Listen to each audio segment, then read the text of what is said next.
Hello, everyone. So I was born in the Philippines to an American and a Filipino parent. I'm a dual citizen of the US and the Philippines, but I've spent the vast majority of my life in the States. So take my perspectives with a grain of salt, knowing that I've been brought up here too, the world capital of imperialism. And I see things through an American lens as well. Um, but I do think it's important to have historical context to any country's particular struggle.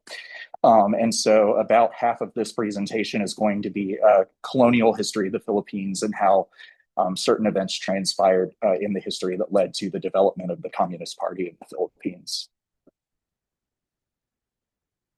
So I'll go through a little bit of the prehistory, like pre-colonial era. Then I'll talk about the colonial era leading up to the independence of the Philippines, the development of the Communist Party out of that, and then its relation to Maoism as a general movement and their wrong or maybe misguided tactics in the state of the CPP today. So the Philippines consists of 7,641 islands, the largest of which are from north to south, Luzon, Visayas, and Mindanao. This is a map of the south of Southeast Asia to kind of give a broader sense of where it is in that region. So um, there are 182 ethnic groups, each with their own language. There were absolutely more before the colonial era, but these are the ones that we have now. The national language of the Philippines is Tagalog, which is also called Filipino, which is the language of the largest ethnic group, the Tagalogs. There's actually that leads to a lot of discussion within the Philippines of like whether or not it's Tagalog supremacy, like that they advance their language forward above the other ones that are in the Philippines rather than having it be a collection of Filipino languages.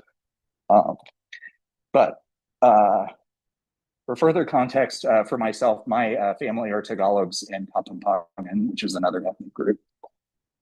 Um, so during the pre-colonial era, the Philippines had cultural contact with China around 982 CE.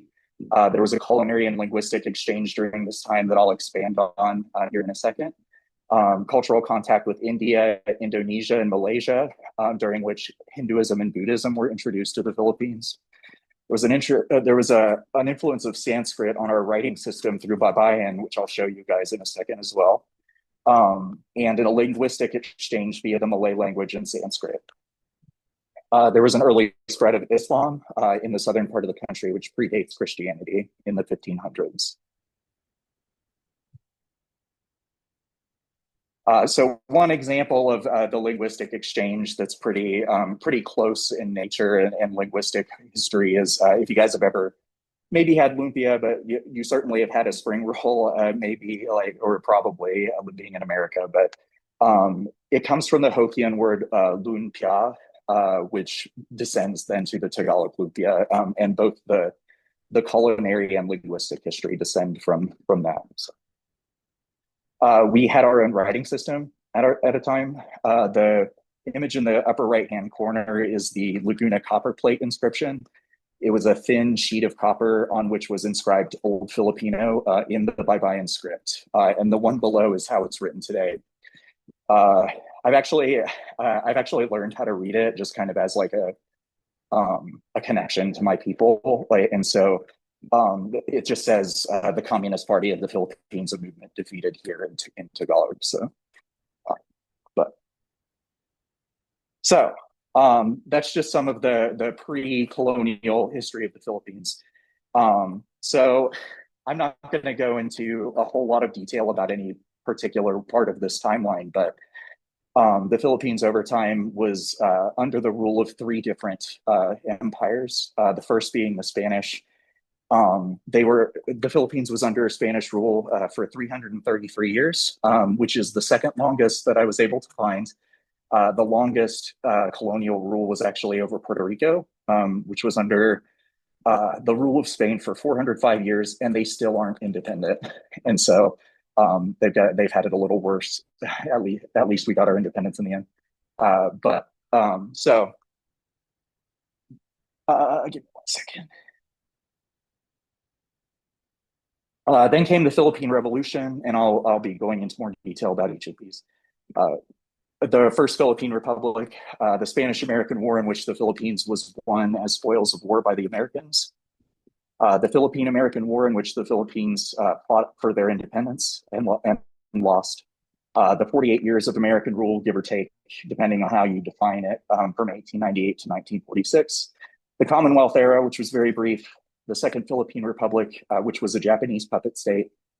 And then the Philippines finally achieved independence in 1946. So,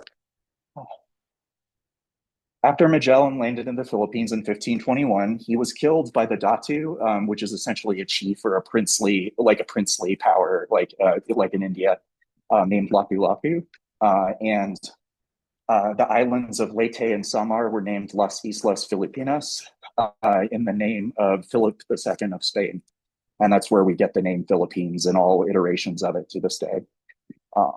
The first permanent Spanish settlements were established in 1565, which began those 333 years of colonial occupation. During this time, the Spanish used the caste system that they used in the Spanish Americas as well, but a little bit expanded because they had to include the peoples of Asia, the Negrito people of the Philippines, who are the indigenous people of the Philippines. They were the first to migrate from Taiwan and come down to the Philippines. They were considered the lowest of the low. Then you had the Indios, which were the natives, the native Filipinos, the native Chinese. They didn't really make much distinction there. The Insulares, which were Spaniards born in the Philippines, then Spaniards born in the Americas were above that. And then Spaniards born in Spain held the highest class in the system.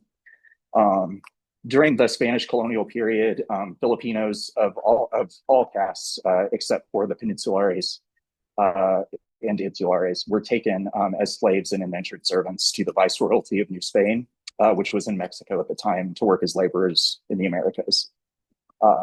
Also during this time, the Filipinos were actually the first Asian people to reach the Americas, or North America. There's a place called Morro Bay in California that marks the occasion, but they were brought over during the galleon trade and were the first Asians to arrive in California. So, just some things that Spanish imperialism stole from our people. Our names, you heard Manuel as part of mine. Jose, Maria, these are common Filipino names now because they were made to be Filipino names, but they came from Spanish. They took our languages. There were certainly more before the advent of learning the Spanish alphabet and having those things replaced. Our writing system fits into that. Our religions, God was called Bathala before, and now most people say Jos. You may hear somebody use Bathala as like a poetic version, but it's been supplanted by the Spanish word for God. And just our right to determine the course of our own people. It was robbed from us by multiple powers, as you'll see here in a few. So, toward the end of the Spanish occupation, leading into the Spanish-American War and then the Philippine-American War, there was an organization called the Katipunan, which went by the initials KKK. And I've laid out what that stands for here because, within the context of American politics and history, of course, that it's a loaded abbreviation. They would have pronounced it ka ka ka because that's how you say the letter K in Tagalog. But it's kataas taasan, kagalang galang na katipunan ng mga anak ng bayan, which translates to the Supreme and Venerable Association of the Children of the Nation, which you can kind of hear a Maoist sort of air to that, like with Supreme and Venerable, and I think Supreme also comes from the Marxist-Leninist line of vocabulary and verbiage. So the KKK, or the Katipunan, was made up of people called Ilustrados, who were Peninsulares, they were Insulares. Filipinos who were born of Spanish blood in the Philippines. There was a smattering of people with full Filipino blood, including Jose Rizal, who I'll talk about in a moment. But they were essentially intelligentsia. They were part of the Philippine propaganda movement in Spain, which sought to attain Philippine independence by really seizing power as the middle class at the time. So there are a lot of comparisons to it being a bourgeois revolution in that way. They ended up failing. The Americans crushed any semblance of a revolution. They founded the first Philippine Republic, as I mentioned. And William McKinley, especially, the president of the United States during this time, it was decided that we weren't civilized enough, that we couldn't have our own country because we weren't ready for it. So the U.S. Got us in the Treaty of Paris, which the U.S. also got Guam and Puerto Rico in this treaty. The revolution failed, and the Filipinos lost the Filipino-American War.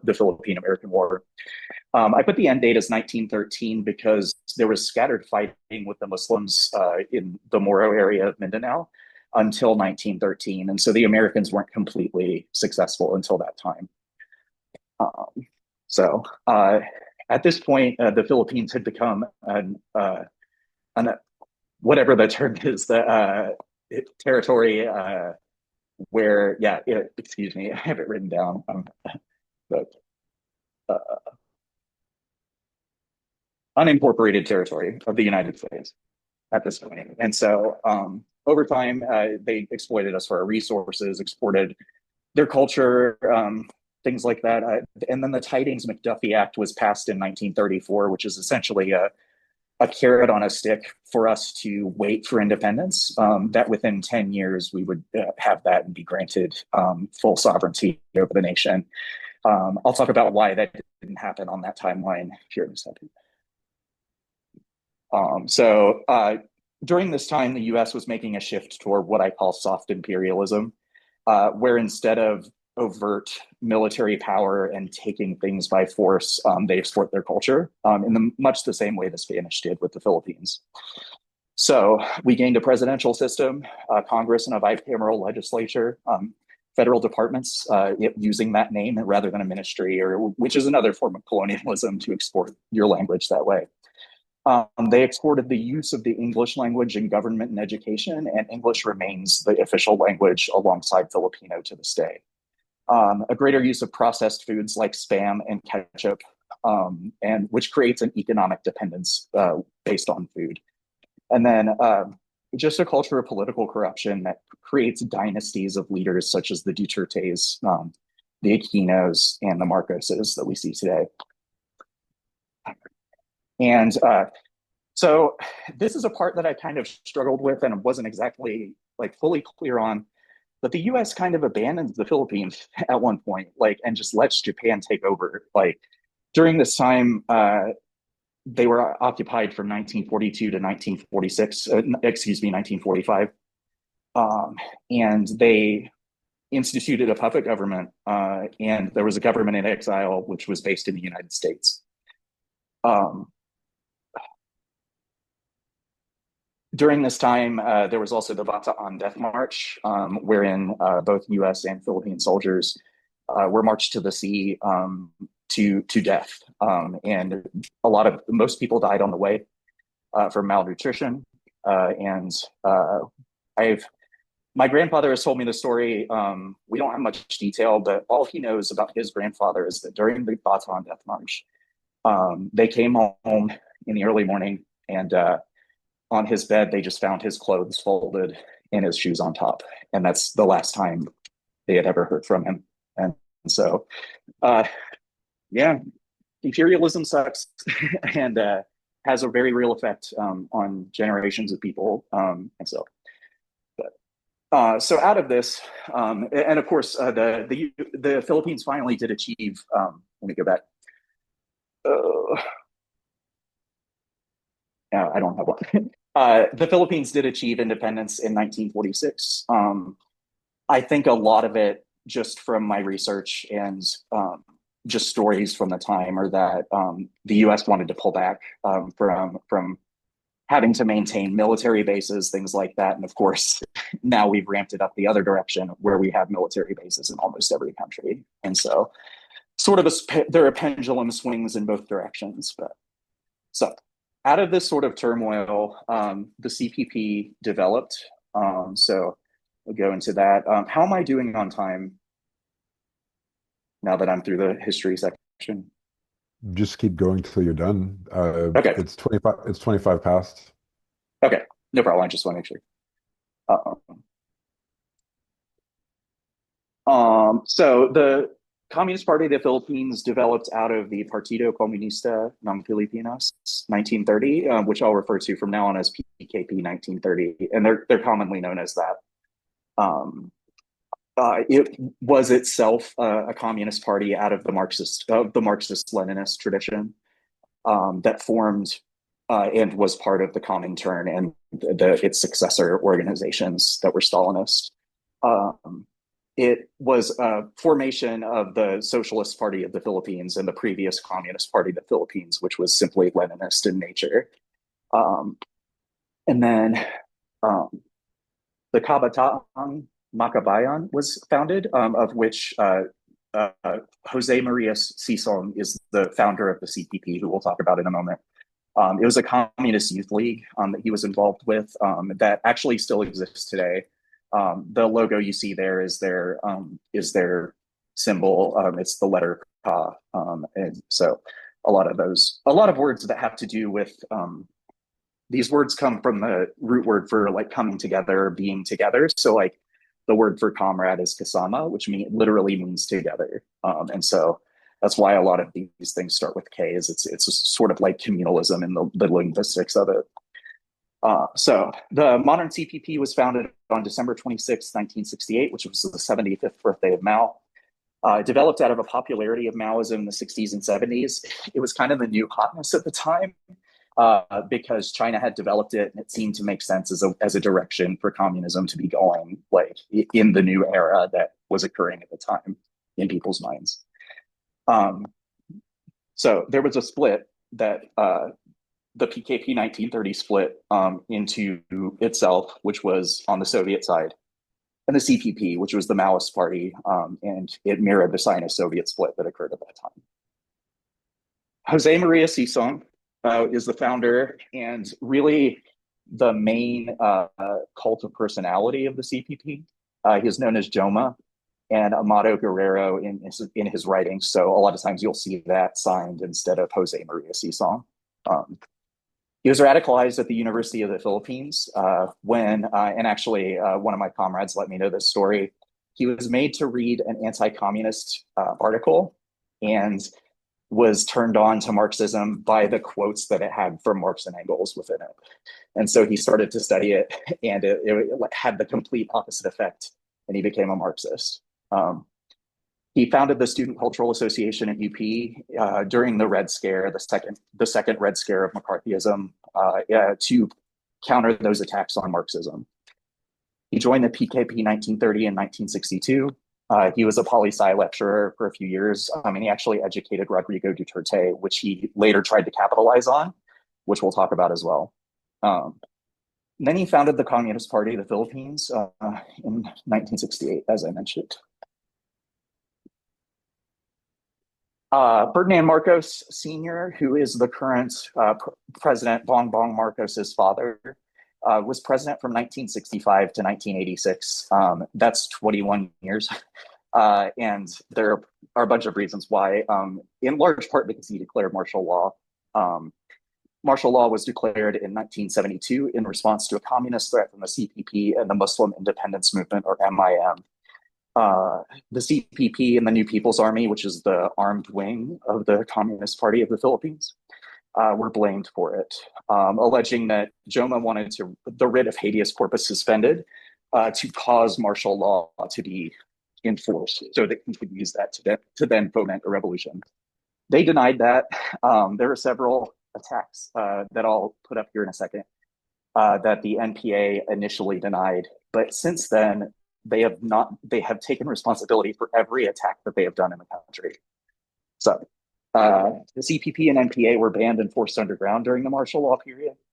And the Fourth Republic was founded, which was a dictatorship under Marcos.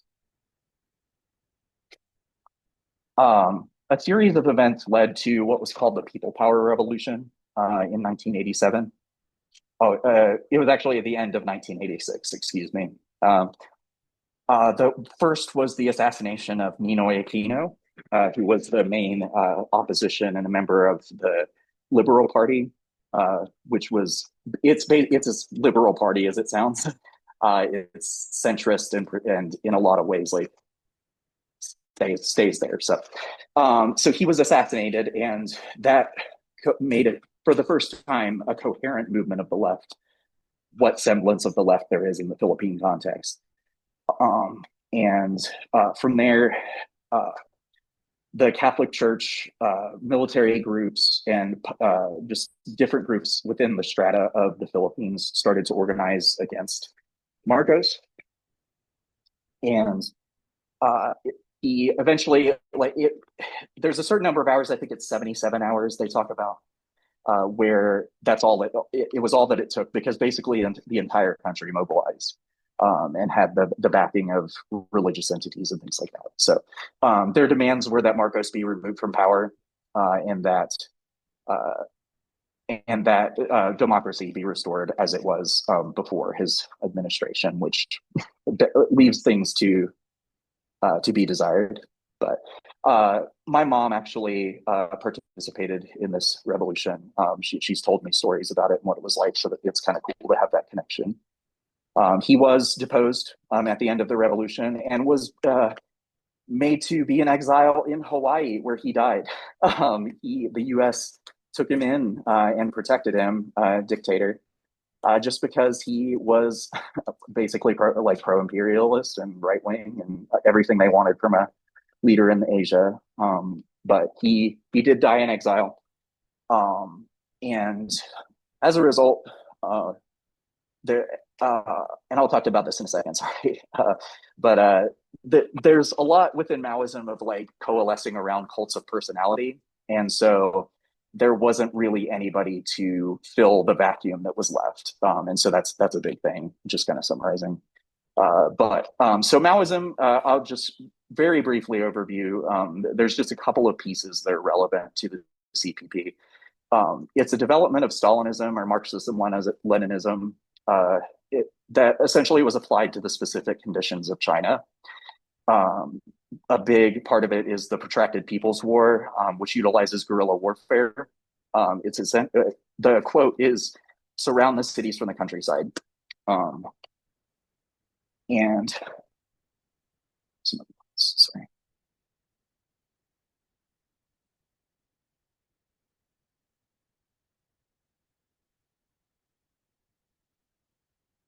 Essentially, the rural peasantry is the new proletariat under Maoism, and their base of operations is the countryside, and like the capitalists coalesce in the cities essentially, and so it gives a new target that's not the bourgeoisie, and it seems so backward to me when I think about it that way, but it also, there have been aspects of this that I sort of agree with, so I'm looking forward to the discussion on it. But yeah, these are some of the attacks that the NPA has committed over the years.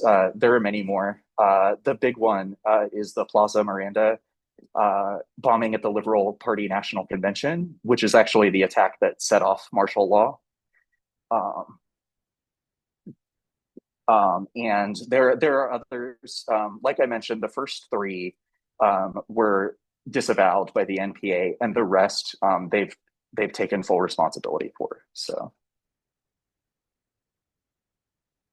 another big part of Maoism is the mass line, and the idea is this: that you, sorry, our cat's going a little crazy. I don't know if you can hear, but you gather the diverse ideas of the masses, which under Maoism is the peasantry. You process or concentrate these ideas using Marxist ideas, revolutionary Marxist ideas, through the vanguard party, the professional revolutionaries, which we're tracked in as far as our tradition goes here. But these ideas, and it's quoted by the Maoists, which the masses may only dimly perceive. So there's a disconnect between their class consciousness and it just being processed by the vanguard party to be returned to them as concentrated ideas called a political line, which advanced the mass struggle toward revolution. To me, and we can discuss this further, it feels like processed food, like you're giving somebody a lesser version of what you started with. Like, and that's whereas like we're called as Marxists to educate the working class to class consciousness, so that instead of being led by the vanguard party, which they will be, they are the vanguard party. They grow into being that part of the work of the proletariat. And so, yeah, just some issues I see with the Maoist ideology. It takes the main part of Maoism in the Philippines is called national democracy. You hear that in the National Democratic Front, which is what they lead several smaller communist and socialist parties.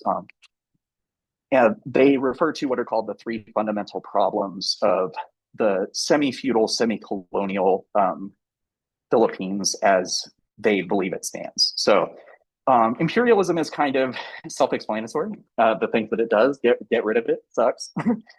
And then, but there's a question about the feudalist aspect, like, of the Philippines. There really aren't that many farmers in the Philippines today, like, and that's, or like agriculturalists, I'll say. There are certainly rice farmers and things like that that do produce a significant amount of that crop for the country and neighboring countries. However, I'd say that the Philippines is more so an export economy, or a service economy, wherein people are educated to speak English and to then move overseas to send money home to the Philippines. And so it's sort of a new thing, but I think it's certainly in a lot of ways a capitalist country wherein bureaucrat capitalism exists, which is an idea of Joma's that is particular to this Philippine ideology. What it is, essentially, when people get into power as capitalists and have political power, they'll then get things like crony contracts and licenses for things and have control over that process so that nobody else can succeed. And it's alarming because it feels like in a lot of ways what's happening in the United States. And in a lot of ways, this is the outcome of the United States work. So, excuse me. I may have done well to say that like the movement defeated should have, excuse me, should have like a question mark at the end, because it's unclear, right? They're down, but certainly not out. And the reasons that is, the government has offered amnesty to people who give up being in the NPA, and like, hey, it's basically McCarthyism in that like it encourages people to rat on their friends, and so like, hey, give us information and like we'll wipe your slate clean, and people are taking that opportunity, and so that's a big thing. During Duterte's first term, Sison basically tried to cozy up to him because he was his teacher, and tried to get cabinet positions for the National Democratic Front. He ended up failing, and as a result, Duterte declared the CPP and NPA terrorist organizations and started arresting people en masse, as he did during that time. And it completely fell apart. It's nowhere near what it would have been or could have been. I mentioned the cult of personality as well. Sison had lieutenants, the Tiamzons, who were killed by the military, and they would have been his only successors. So there's really nobody left. And they're sort of, they have a self-admission of a negative time in their history, of which there have been three. The first one was the founding of the party, where they said, like, hey, we need a new party and we need this rectification movement to get back to a real communism. The second was a time when it was basically a cultural revolution within the CPP of crushing dissidents and expelling them from the party and killing them summarily. The third one is today. In 2023, they said that a new rectification movement has occurred where they basically need to do an overhaul of their theory. Like maybe not so much in those words, but like that things are negative, things are not in their favor. We need to like contract the war, those sorts of things. So, by their own admission, they're not doing well. The last one is red tagging. It's like extreme doxing. So basically, anybody to the left of the right can be considered a terrorist or a communist and be basically blacklisted from society. So it's a little grim. There's not a coherent left opposition in the Philippines right now, but uh, there's a quote. I had more quotes, but I'm having trouble accessing my document that I had written, so I apologize for that. But basically, that like as long as people are subdued, like as long as people are being oppressed by a government that has all the money and has all the power and has all the influence, they're going to want to rebel.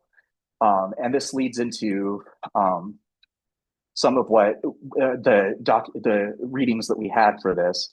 Um, just that terrorism emerges out of revenge, a desire for revenge, and that desire is founded. Like the our societies and the state crush people and kill people, murder people, steal our culture, steal our languages, all of that, and that feeling is warranted, but there needs to be a sharpening of it, as Trotsky said. You sharpen that desire for revenge into the revolution, and the wind of the working class becomes at your back, and they desire to emancipate themselves from this awful class war. Um, so, uh, so I've already summarized a little bit of what I was saying, but I just want to mention that imperialism and supremacy take many faces. Tagalog supremacy, the idea that Japan should rule all of Asia, like the Americans, the Spanish, like people of different faces, like all using the same tactics to subdue people they consider lesser. So let's learn from everything that we've heard regarding this, and just have better theory, have better tactics, and work toward communism together. Thank you all.